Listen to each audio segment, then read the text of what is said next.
दूसरा उन्होंने कहा कि इन्होंने परमिशन नहीं ली थी। आप ये बताइए कि गंगा के स्नान के लिए, संगम के स्नान के लिए किसी सनातनी को, किसी साधु को, किसी संत को, किसी धर्माचार्य को, किसी शंकराचार्य को क्या आप परमिशन लेने पड़ेगी? प्रशासन की परमिशन लेगा तब जाकर के वो स्नान कर सकता है। ये कैसी बातचीत हो रही है कि इन्होंने परमिशन नहीं ली थी? परमिशन लेकर के स्नान नहीं करेंगे।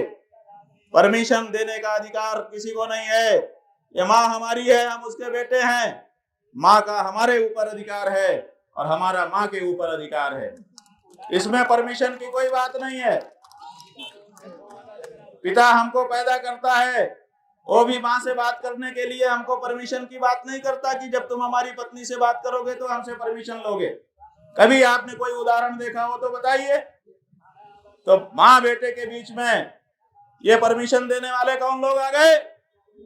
और कैसे ये इस तरह की भाषा बोल रहे हैं? ये माघ का मेला शंकराचार्यों के द्वारा बसाया गया मेला है।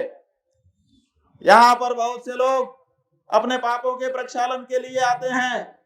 बहुत से लोग पुण्य का उपार्जन करने के लिए आते हैं।